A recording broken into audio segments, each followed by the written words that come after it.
"You are not welcome here," said a native as he approached.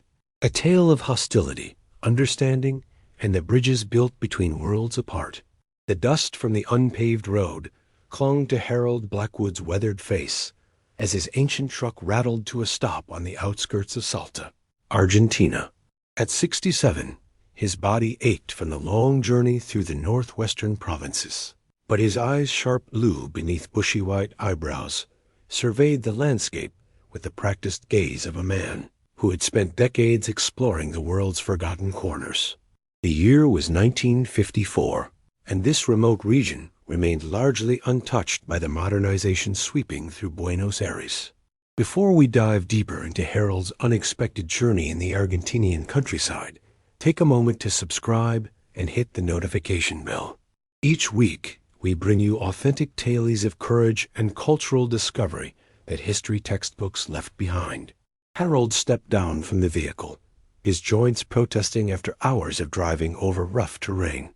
The small settlement before him was nestled against the foothills of the Andes, a collection of adobe buildings with red-tiled roofs that seemed to grow organically from the earth itself. His research into pre-colonial artifacts had led him here, to a village known for guarding its secrets as fiercely as its traditions. He had barely taken 5 steps when a stocky man with copper skin and obsidian eyes blocked his path. The local's face was set in stone, lips pressed into a thin line beneath a prominent mustache. "You are not welcome here," said the native as he approached, his English heavily accented but unmistakably clear. "Foreigners bring only trouble." Harold stood his ground, though he made no aggressive movements. Years of fieldwork had taught him the value of patience. "I mean no disrespect," he replied calmly. "I'm a researcher, interested in the history of this region." "History?" The man scoffed. "You mean our artifacts, the things you people take to your museums across oceans." Before Harold could respond, a small movement caught his eye. From behind a nearby building, a scruffy fox-like dog with alert ears and intelligent eyes watched their confrontation with evident curiosity. The creature, a colpeo, if Harold's knowledge of South American fauna served him correctly, seemed unusually interested in human affairs. "I assure you, I'm not here to take anything," Harold said, returning his attention to the hostile greeter, "only to learn." Their standoff might have escalated had an elderly woman not emerged from a nearby house. She called out something in a dialect Harold didn't recognize, causing the man to reluctantly step aside, though his glare remained fixed on the foreigner. "You may speak with Dona Carmen," the man conceded grudgingly. "But I will be watching you, gringo." Harold nodded respectfully and approached the woman, whose face was a map of wrinkles, yet whose posture remained proudly straight. To his surprise, the wild dog trotted alongside him, maintaining a respectful distance, but clearly attaching itself to the newcomer. "It seems you've made at least one friend," Dona Carmen observed in surprisingly fluent English, nodding toward the canine. "Zorro rarely approaches strangers." "I've always had a way with animals," Harold replied with a small smile.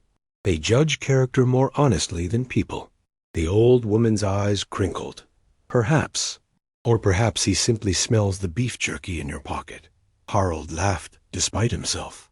The tension in his shoulders eased slightly as Dona Carmen invited him to sit on a wooden bench outside her modest home. As they talked, Harold explained his interest in the region's pre-Incan pottery and the migration patterns of ancient peoples through these valleys. "Many have come before you with similar words," she said, watching him carefully. "They promised knowledge, but took treasures. Why should you be different?" It was a fair question, and one Harold had faced many times throughout his career. As the sun began to set over the mountains, casting long shadows across the village, he shared stories of his past expeditions, not of discoveries or academic achievements, but of connections made, of lessons learned from indigenous peoples across continents. He spoke of his growing disillusionment with museums that displayed cultural artifacts without context, separated from the living traditions that gave them meaning. As darkness fell and stars emerged in breathtaking clarity above the mountains, Dona Carmen's expression softened marginally. "You will stay in the empty house at the edge of the village," she decided. "Matteo, the man who greeted you, will watch your movements. Prove yourself trustworthy, and perhaps conversations may continue." That night, Harold settled into the sparse accommodation, a single room with a straw mattress and flickering oil lamp. Through the open doorway, he could see Matteo sitting vigilant some distance away. Unexpectedly, Zorro had followed him to his temporary lodging and now curled up just outside the threshold, seemingly appointing himself as Harold's companion, or perhaps his second watchman. "Well, friend," Harold murmured to the wild dog, "it seems we both have our work cut out for us." As he drifted into an uneasy sleep, Harold knew the real challenges lay ahead. He had entered a community scarred by previous encounters with outsiders, and the weight of that history would not be easily overcome, even by a man who had spent his life building bridges across cultural divides. Harold woke to the sound of roosters and the smell of wood smoke. For a moment, disoriented by decades of waking in different locations around the world, he couldn't place himself. Then the events of yesterday returned, the hostile welcome, Dona Carmen's conditional hospitality, and the settlement's palpable distrust. Zorro was still there, now sitting attentively at the doorway, head tilted as if asking about Harold's plans for the day. When the old explorer winced while stretching his back, the dog seemed to watch with something akin to sympathy. "Don't worry about me," Harold told him, reaching for his walking stick. "These old bones have endured worse than a hard mattress." Outside, the village was already alive with activity. Women carried water from the communal well, children chased each other between buildings, and men led pack animals toward distant fields. All paused momentarily to stare at the foreigner, conversations halting mid-sentence before resuming in hushed tones. "They speak of you as if you are a ghost," said a voice behind him. Matteo had approached silently, his expression marginally less hostile than the previous day. "Many here remember the last European who came asking questions about our history." "What happened?" Harold asked, though something in Matteo's tone suggested he might not want to know. "He catalogued our sacred places, promised to protect them. 6 months later, grave robbers came with his maps. Our ancestors' remains were disturbed, artifacts stolen." Matteo's eyes hardened. That was 1938. The wounds remained fresh. Harold nodded gravely. He had encountered similar stories throughout his travels: the betrayal of trust, the exploitation of knowledge shared in good faith. It was a shameful pattern repeated across continents by those who claimed academic interest while serving commercial or colonial agendas. "I understand your caution," Harold said quietly, "and I cannot undo what others have done. I can only demonstrate my own intentions through actions." Matteo studied him for a long moment. "Dona Carmen says you may observe today's pottery making, nothing more. You will not take photographs or make drawings." It was more access than Harold had expected so quickly. He agreed to the terms without hesitation, and Matteo led him toward a clearing where several women had gathered with clay and tools. Zorro followed at Harold's heels, now accepted as the foreigner's unofficial companion. The pottery technique was fascinating methods passed down through generations, creating vessels with distinctive patterns that Harold recognized from museum collections. He sat silently, observing the women's skilled hands, occasionally answering questions when Dona Carmen, who had joined the group, translated for the curious. "Your Spanish is poor for someone who studies our continent," one young woman remarked through the elder's translation. "Unfortunately true," Harold admitted with a self-deprecating smile. "Languages never came easily to me. I've always relied on patient interpreters and the universal language of respect." This earned him a few tentative smiles, though suspicion remained evident in many eyes. As the morning progressed, Harold noticed a particular design being painted onto a ceremonial vessel, a symbol he had seen in his research, but whose meaning had never been adequately explained in academic literature. When he respectfully inquired about it, the women exchanged glances.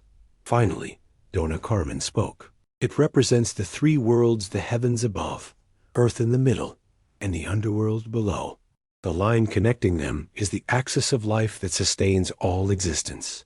Beautiful, Harold murmured, and entirely absent from the interpretations I've read. Of course, another woman said bitterly, once Dona Carmen translated. They take our art, but leave its soul behind. The comment hung in the air, uncomfortable yet undeniably true. Harold felt the weight of his profession's failures pressing on his shoulders. That afternoon, as clouds gathered over the mountains promising evening rain, Harold sat with Dona Carmen on her porch. Zorro lay nearby, occasionally lifting his head to track movements around the village. "Why did you really come here, Harold Blackwood?" the old woman asked directly. "Your academic interests explain your presence in Argentina, perhaps even in our province. But why our specific village? We have no museum pieces here, no spectacular ruins." It was the question Harold had been expecting and dreading. The answer required vulnerability he rarely displayed to strangers. After a long pause, he reached into his shirt pocket and withdrew a faded photograph of a young woman with dark eyes and a determined expression. "Isabella Navarro," he said softly. "She was from this region. We met in Buenos Aires in 1911 when I was on my first expedition, and she was studying medicine, one of the first women to do so." His weathered fingers traced the edge of the photograph. "We were to be married. She wanted to return here, to bring modern medicine to our people, while respecting traditional healing practices." Dona Carmen's expression softened with understanding. "What happened?" "Typhus outbreak in 1912. She insisted on treating patients others avoided." Harold's voice grew thick. "She didn't survive." A profound silence settled between them, broken only by distant thunder and Zorro's quiet whine as he sensed Harold's grief. "So you come seeking ghosts," Dona Carmen finally said, not unkindly. "Perhaps," Harold admitted, "or perhaps completion of a circle left unfinished. Isabella spoke of this place with such love. I've traveled everywhere else in my long life." It seemed time to see the home she never returned to. The rain that had threatened the previous evening arrived overnight, transforming the dusty village into a palette of rich earth tones and bringing the scent of wet soil and vegetation through Harold's open doorway. 5 days had passed since his arrival, and while open hostility had subsided, most villagers remained cautious in his presence. All except Zorro, who had become Harold's constant shadow. The wild dog now greeted him each morning and accompanied him throughout the day, occasionally disappearing to hunt, but always returning. Harold had taken to saving scraps from his meals, which Zorro accepted with dignified appreciation rather than the desperate hunger of a stray. "You've domesticated our wild dog," Mateo commented that morning, finding Harold sharing his breakfast with the animal. Though still wary, Mateo had gradually assumed the role of reluctant guide, answering Harold's questions about local customs with increasing detail. "I wouldn't say domesticated," Harold replied. "We've reached an understanding as fellow outsiders." Mateo raised an eyebrow. "You still consider yourself an outsider? Yet you've learned our greeting customs and remembered the names of even the youngest children." Harold shrugged. "Old habits from a lifetime of fieldwork. Respect begins with remembering people's names and honoring their customs." Their conversation was interrupted by the arrival of Dona Carmen, accompanied by her grandson Miguel, a serious young man of about 20 who had recently returned from studies in Córdoba. After a brief exchange in their native dialect, Mateo turned to Harold with evident surprise. "The elders have decided to show you the valley," he announced, his tone suggesting this was an unexpected honor. "The valley?" Harold questioned. "Where our most sacred ceremonies take place," Miguel explained in excellent English. "Where our history is recorded not in objects a museum might display, but in living tradition." Harold understood immediately the significance of this invitation. "I'm deeply honored," he said, rising carefully with the aid of his walking stick. "But may I ask what prompted this decision?" Dona Carmen smiled enigmatically. "Zorro chose you," she said simply, as if this explained everything.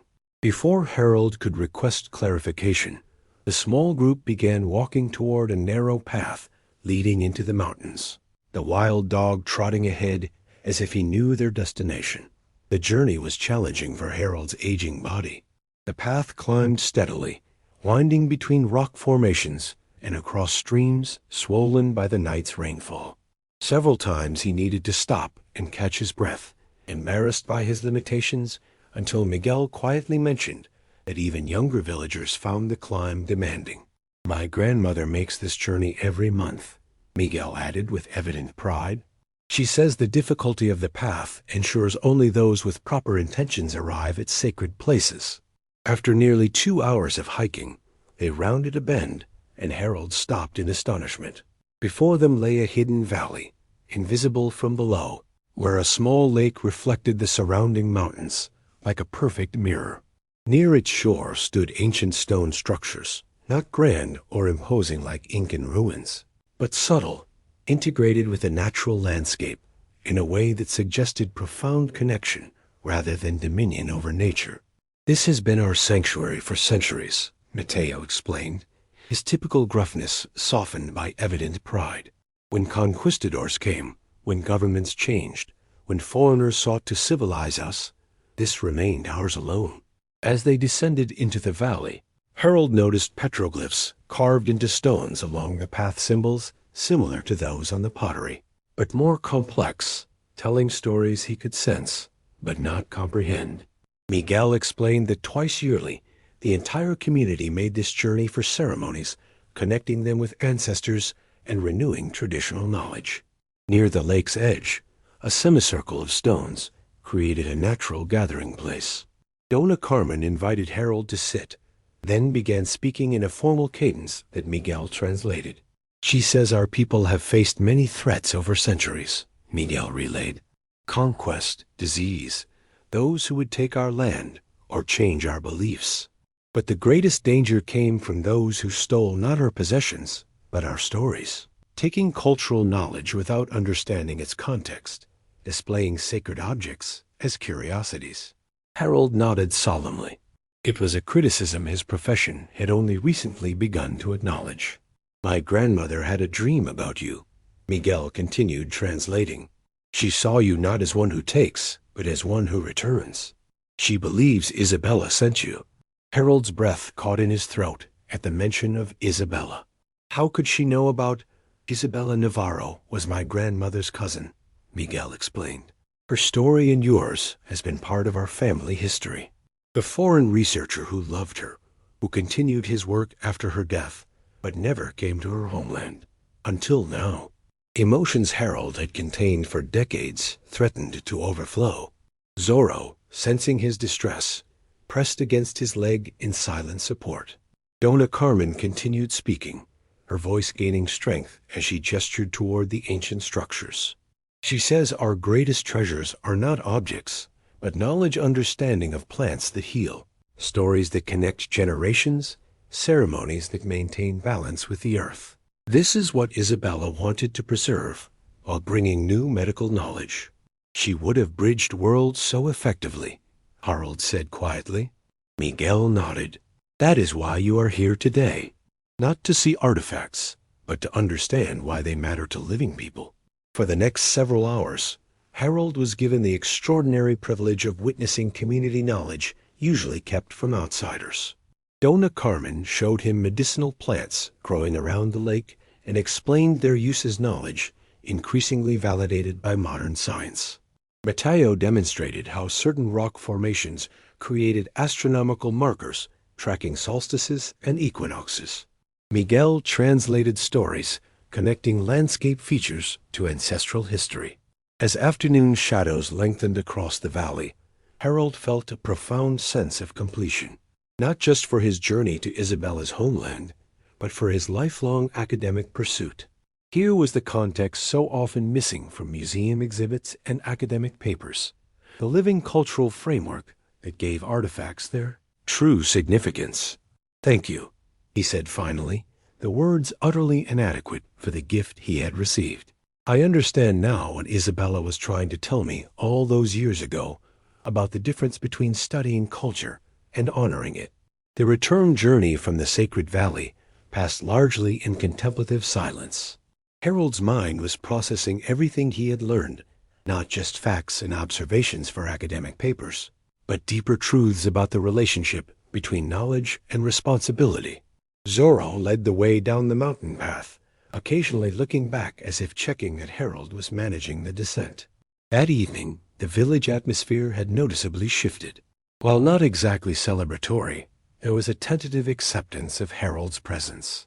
Children who had previously hidden behind their mothers now approached with curious questions about his travels. Several elders invited him to share their evening meal, asking about changes in the world beyond their mountains. "They test you still," Mateo explained quietly as they sat around a communal fire, "but differently now. They want to know if you truly understand what you were shown today."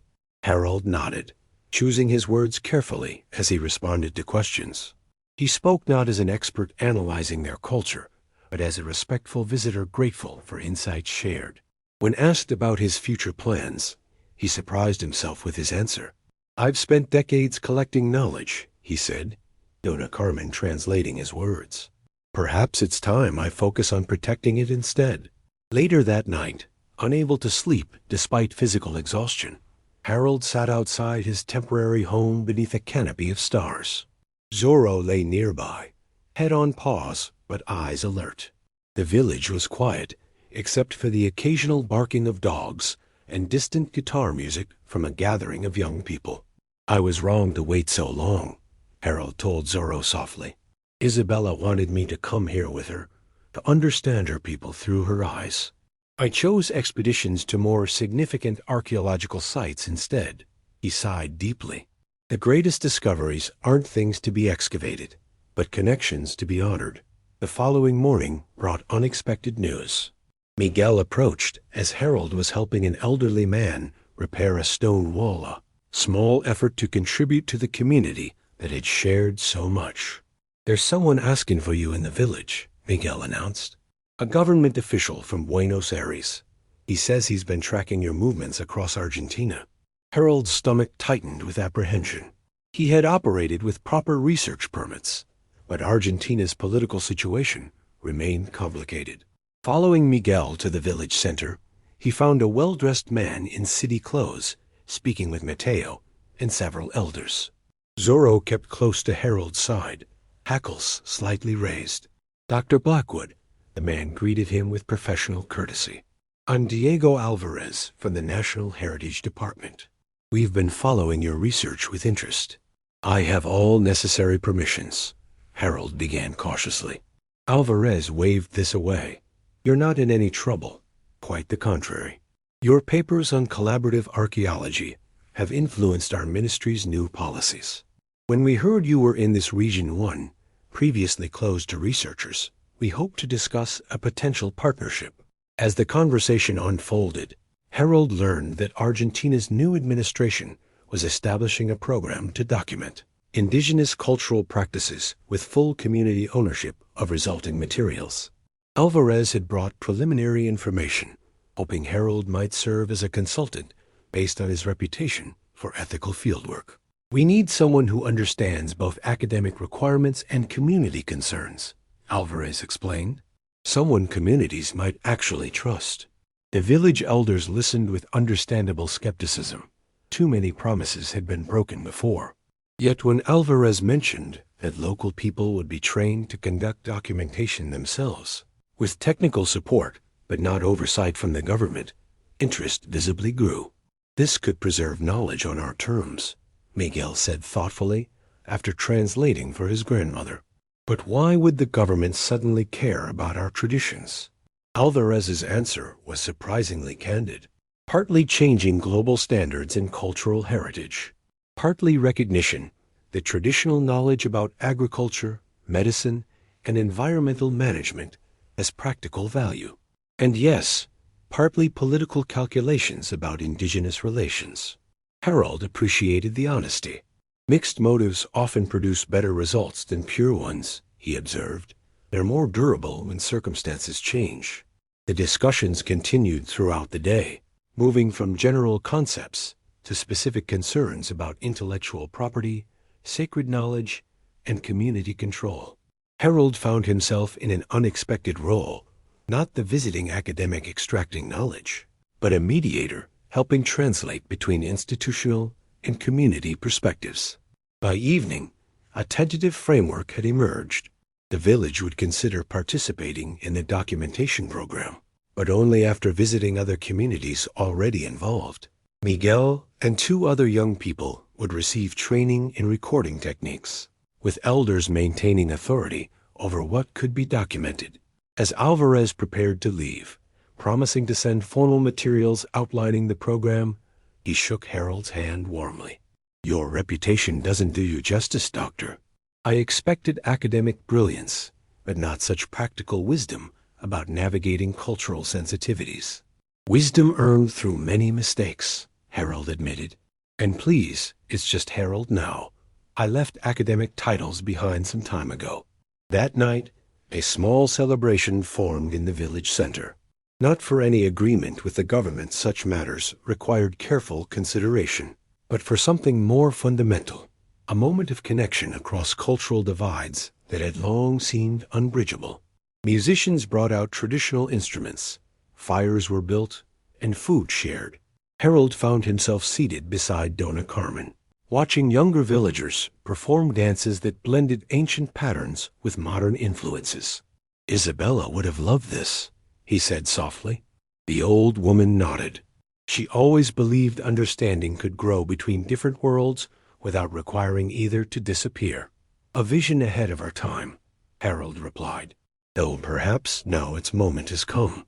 As the celebration continued around them, Harold felt a profound sense of completion. He had come seeking traces of Isabella and closure for their interrupted story. Instead, he had found something she would have valued more: a chance to help her community engage with the wider world on their own terms. Zorro lay at Harold's feet, periodically accepting tidbits from villagers who had observed the bond between the foreigner and the wild dog. Like Harold, the animal existed between worlds neither fully wild nor domesticated, finding his own path. In the weeks that followed, Harold remained in the village, no longer an outsider to be watched, but a respected elder with unique perspective. He helped Miguel prepare questions for their visit to other communities in the documentation program, offered suggestions for protecting sacred knowledge, and shared stories of indigenous rights movements in other countries. When the time finally came for Harold to leave, his visa would expire soon, and other responsibilities awaited. The farewell was not the end he had once anticipated. Mateo, now a friend despite their inauspicious beginning, helped load Harold's few possessions into his truck. "You will return," Mateo stated rather than asked. "If I'm welcome," Harold replied. "You have earned your place," came the simple answer. "Not as a visitor, but as connection maker." Dona Carmen approached as they finished loading the vehicle. In her hands was a small clay vessel decorated with the symbol of 3 interconnected worlds. "To remind you of what you learned here," she said, pressing it into his hands. Not a museum piece, but a living link. Harold accepted it with profound gratitude, knowing the significance of being entrusted with something created in this community. As he prepared to start the engine, a familiar presence appeared beside the truck. Zorro sat watching him expectantly. "He cannot come with you," Miguel said, seeing Harold's questioning look. "He belongs to these mountains." "I know," Harold replied, reaching down to stroke the wild dog's head one last time. "Some spirits are meant to remain free." Yet as Harold's truck pulled away from the village, moving slowly down the rough road that would eventually connect to highways leading back to the modern world, he glanced in his rearview mirror. Following at a distance, clearly visible against the dusty landscape, was a familiar 4-legged figure. Harold smiled and continued driving, neither slowing nor stopping. If Zorro chose to follow for a while before returning to his mountains, that was the animal's choice to make, just as it was Harold's choice to carry. The lessons of this unexpected journey forward into whatever time remained in his long and winding life. Like Isabella's memory, like the village's traditions, like the wild spirit of the Andean fox that had adopted him. Briefly, some connections transcended simple definitions of belonging. In that understanding, Harold had finally found what he had unconsciously sought throughout his decades of exploration. Not artifacts or academic recognition, but the profound peace that comes from bridging worlds while honoring the integrity of each.